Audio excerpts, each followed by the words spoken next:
But what I found really fascinating about this is they have just done this big routine with all the hicks in Memphis, Tennessee, and then they take the same act to New York, they tweak it, and they fool all the hip cocaine-taking 1980s New Yorkers. Letterman's crowd is going to be a hip crowd. It's the hip thing to do. And all of them are taken in by a classic bit of pro wrestling carnyism.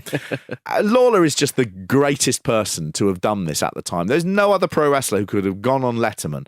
And he knew how to come across well. He doesn't come across as a stupid, shouting pro wrestler. He doesn't spend his time flexing his muscles. No. He goes out there and does a very softly spoken, very brilliant, unflappable talker on that show, where he comes across with dignity in a way that pro wrestling hadn't really been certainly promoted in New York. Yeah. People were screaming and they were huge and they were Hulk Hogan. What you had with Jerry Lawler is you had a guy who was like, I'm a workman. You know, I work really hard. They continually adjust the story as basically on the fly as Letterman asks them questions.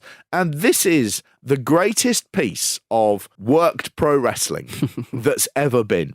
Kaufman comes out still in his neck brace, and is again 4 months on. And the audience laugh because it's Andy Kaufman. And they're not really sure what's going on here, but they think it's comedy. They also boo Jerry Lawler when he comes out because they think, well, if a comedian's gone against a wrestler, the comedian's obviously the good guy and the wrestler's the bully. Yeah. And Lawler comes out and you can see he's like, oh, I thought you were going to cheer me, but you're not. Okay.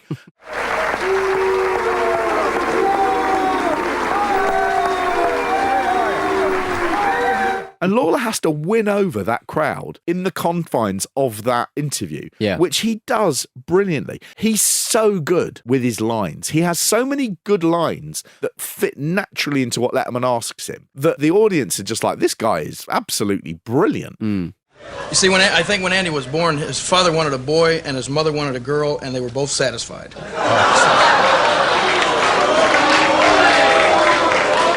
What you've got is a funny thing where you go, Andy Kaufman is not doing funny lines. People are laughing at Andy Kaufman because they think he's a comic. But Jerry Lawler is coming out doing proper gags. Gags and one-liners. My favourite line in the whole thing is an Andy Kaufman line, which is Letterman sort of says to him, you were sending him very offensive videos. You know, what was going on there? And Andy Kaufman just says, I was just teasing in fun. Like that. And it's so sweet. As I recall, Andy, you kind of just egged him into this, didn't you? I was just teasing in fun. Just teasing in fun. I brought... What they do really cleverly here is they twist what this angle is. And they don't have Kaufman go, yes, I hate the people from the South. And Lawler go, well, I will stand up to them. What they do is Kaufman starts saying, I did think it was like a bit of fun and I wanted to do it and I did it. But what happened was that Jerry Lawler really took advantage of me. He took it much too far and he took it much too seriously. And I got really hurt. And so what you're doing really cleverly there is you're not just going, this is a pro wrestling angle. You're going, I was being silly. But actually, this guy was really unprofessional. And, you know, this is why we've got the problem now. By the time they come back for the second part, Lawler is being applauded when he says, no, I did set out to hurt him. And everyone's just like, oh, that is funny. I can understand that. And Lawler begins saying, you know, Kaufman came in and he really disrespected. This is the industry that I work in. This puts food on my table. And he came in and he treated it like it was, you know, ridiculous and absurd. And, you know, that was offensive. Kaufman just begins sort of going, I've got to turn this now. And he starts using a thing where he just says, look, if you were any kind of the man that you think you are, you would apologise to me immediately. And he's just set it up so well. It is a perfect build to them getting into an argument that will culminate with that slap. And God, it works. I mean, I'll just be over here. We're going to pause here for station identification and get the hoses out here.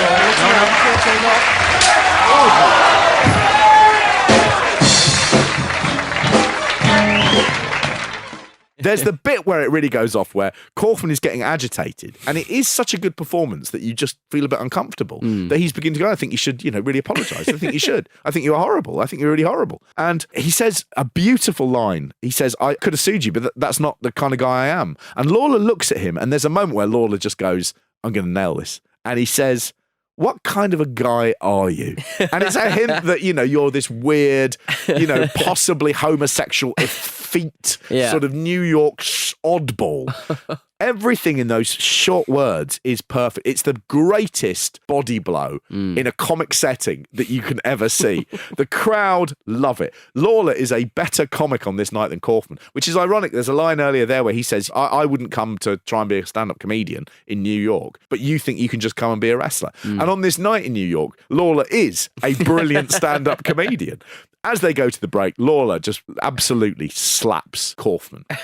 Now, the two of them had talked about what they would do on the show, and they had said, why don't I punch you and stuff, but they decided against it. They'd said, no, it probably is too far and it won't be natural enough. And they went back and forth on what they were going to do. But on the night, as it built, I think they both had in their mind, seems to be an unspoken thing between them where they knew where this was going, and it was just the right thing to do. And the crowd looked horrified. I mean, Letterman looks like shit. The whole thing is gone. It's amazing to see Letterman flap. Yeah. Absolutely, like, I'm not sure what this is now. And he's just sort of like, I'm going to look at my papers. Look at my papers. That will keep me safe. They come back for the third part, and Kaufman is just striding around, and he is incandescent with rage, and Lawler is just sitting there, almost looking a bit like I've overstepped the mark, and this is a shame. And Kaufman shouts, you're full of bullshit. He says, you're a motherfucking asshole. And this is going out on television. You hear me? You're a fucking asshole. Fuck you. He says, I will get you for this. I'm sorry to use these words. I'm sorry, but you're a fucking asshole. It's close to a joke as Andy Kaufman ever did on television. I'm sorry to use these words. I'm sorry, but you're a fucking asshole. I mean... Is Andy, are you coming in here again, or... I am sick of this bullshit. You are full of bullshit, my friend. I will sue you for everything you have. I will sue your ass. You're a motherfucking asshole. As far as I'm concerned, you hear me? A fucking asshole. Fuck you. I will get you for this. I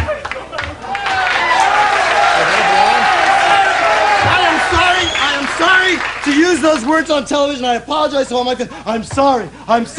But you're a fucking asshole. A fucking asshole. You hear me? A fucking asshole. It's so good. There are producers walking across the set. Kaufman storms out. There are people sort of like at the door just going, what's going on? It is magic. Letterman shakes hands with Lawler, who is a bit like, sorry how this has all gone down. It's just brilliant. Now... For a decade, they kept the fact that this had been worked out between them. And it was assumed that this was just Lawler had lost his temper and that it was real. And it was only 10 years after, in a documentary, that Lawler said, no, we knew what we were doing and we did it together. Listen, if you were a man, you'd apologize to me right now. But you're just poor white trash. And so I guess, that's too lofty a concept, for you. I mean, what are you going to do? Is everything, are you okay? Huh? I'm sick of this shit, Lawler. I'm gonna sue you. I'm gonna sue you for everything you've got. I swear to God. Fuck you! Okay? Okay, Lawler? Fuck you! I'm sorry, Dave. Okay? Well. That would obviously reignite the feud that they had. They would have, over the course of 2 years, they had 11 matches, which is... like a proper run, isn't it? Absolutely that. I mean, 10 months after Letterman, Kaufman gets back into the ring, where he teams with a wrestler in a mask called the Colossus of Death in a handicap. They are really stuck with the limitations of what Kaufman can do in the ring and what Lawler will allow him to do, because Lawler isn't going to be dominated by Andy Kaufman in front of the crowd that he knows he's got to basically sell out week in, week out. So they come up with this idea of, we'll do tag teams and stuff. And this Colossus of Death, I mean, it's an absolutely atrocious match. It's really, really poor. No one is into it in the slightest. Colossus doesn't sell because he's some kind of dead monster, being or whatever he is. I mean, why they didn't team Kaufman with someone who actually had some charisma. But what happens is, at one point, Colossus of Death holds him. Andy Kaufman comes in, does a high knee, but Lawler gets out of the way. It knocks Colossus into the ropes. And then Lawler is left with Andy Kaufman. What he does here is he socks Kaufman in the jaw. Lawler is famous for his worked punches and about the quality of his punches, one of the great punchers in wrestling history. He then gives him a suplex and then he slams him. But for some reason, on the punch that he did, it's the only time he's actually really connected with someone. And Kaufman does an interview afterwards with a big lump in his mouth with a little bit of blood coming out. It's been 20 minutes of nothing, and then 50 seconds of the most exciting wrestling match you will ever see. And it was this interview that really, I still think is one of the great wrestling promos of all time, where Kaufman veers between sort of megalomania, anger, and being in massive, massive pain. You fans who started booing and hissing me tonight, don't try that again. Don't try that again. I am a star, and next time I come here, I want you all to get down on your knees and bow down to me. And if I pass you by, kiss my feet. Yeah, okay, You bunch of slimy hicks from Memphis, Tennessee. You hicks. Go and plow the fields and the farms, you little hicks. Just keep running your jaw and you'll have worse than you got right now. Shut up, Russell. Okay, Andy Kaufman, the loser in the match with Jerry the King Lawler. And what's really funny is the whole of the Memphis thing is set up that they are all like, we all hate this guy. Yeah. It's beautifully done. And his, you shut up, Russell, is, I mean, why that isn't a t-shirt that everyone on earth wears. I love this because it's one of the few wrestling promos you hear that is just from the heart. There is no sense of him going, a hold back, I don't want to be embarrassing. He gives everything to that. And that is also one of the key things about Andy Kaufman. He isn't a guy who does things by halves. No. If he does it, he's going to throw himself into it. And it's never been better realised than when he comes back with a bust-up jaw and does that interview, and you just go, I get it. I get what he was doing. He was going, I am going to be the best at this. What I do, you might not understand. Maybe I'm the only person on earth who understands why I'm doing it. But if I do it, I'm going to do it as best as I can. Yeah. It's absolutely right, Pete. It's ferocious. And Andy Kaufman, it could have been a joke, but he makes it not a joke. Everybody else around him is, you just shouldn't be here. You shouldn't be here. And he is like, I am going to destroy you and I hate you all. When he says, if I walk past you, you kiss my feet, he means it in a way that nobody on television has ever delivered a line with as much like veracity. And I absolutely love him. Hey, Jimmy. You know, I'm from Hollywood. You should be from Hollywood, too. How could you stand it down here? The mentality is so low. You're right. It is low. It is low, baby. It is low. So stupid, you people. You're so stupid. They do go on to have this 2-year period of angles and things. It's slightly diminishing returns. He sets up a bounty on Lawler, which is claimed by the Assassins tag team who injure Jerry Lawler, and he pays them. And then Lawler throws fire in Kaufman's face while he's wearing a crown. They have a Lawler versus Kaufman boxing match Kaufman's in boxing gloves with Jimmy Hart as his partner in a handicap match. That sees Kaufman and Hart pin Lawler after Kaufman hits him with a foreign object. A lot of the matches they had, even though there were only 11, are lost. So there was a Kaufman versus Jimmy Hart match took place. One where he teamed with Ken Patera against Lawler in a handicap match. That's gone. And their final one, which was a boxing match where Lawler beat Kaufman, and that took place in November 83. You came in number 2 on our turkey contest. Listen, Lawler, I didn't know that you were having a contest like that, and if I'd known, I'll sue you. I'll sue you for having me on a contest like that. You are using my name, my face. My name is worth money, and you want to put me on a turkey contest? Let me tell you something. You put my head on the face on that turkey, and I'm going to sue you for slander and libel. That's making me look bad. No, we're not doing that. God beat us to that. And choosing to sort of, in the middle of like a Hollywood career, to do this is bizarre. It is. It's It is. a really interesting move. It is. Kaufman. And it's seen in some ways by people as it was a sidebar and it took him away from doing interesting stuff. This is 100% in line with what Kaufman was doing in his unique career. And I don't think it gets enough credit from people who are in comedy as being the highlight of Andy Kaufman's work, really. Jerry Jarrett, the promoter, who ran Memphis with Jerry Lawler, he said that for 2 years he mailed Andy Kaufman payments which are comparable to what other main event wrestlers were getting at the time. And Kaufman didn't ever cash a single one of those checks. Right. He was doing it because it was what he wanted to do.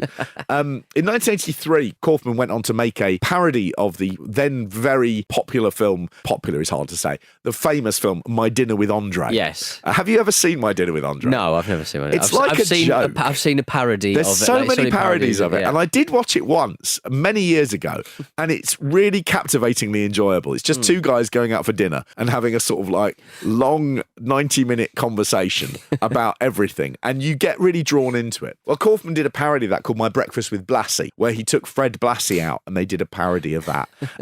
And in 1983, the same year, he appeared in Broadway in a wrestling-themed musical that also starred Debbie Harry. It was called T-Neck Tansy, The Venus Flytrap. Famous in Broadway because it closed after just 2 performances. It was a disaster. So he finishes wrestling in November 83, and he would be dead by May of 1984, so 7 months later. So young. 35, yeah. Died of lung cancer, believed to be attributed to smoking. I mean, it's such an important part of wrestling history. It's only when you go back to it and watch it again that you go, it's better than everyone makes out. If it wasn't for that, Lawler wouldn't have gotten to me, and Lawler would have lost this match, and Lawler would have been in the hospital. Next time, I will not make that mistake. Next time. That's right, next time. I will come back. Tell me that you are crazy enough. Mr. Russell, I have a lot of money. I make thousands. I make millions of dollars in Hollywood. Oh, come on, let's go. Don't waste your time. Friday night match in the bedroom tonight.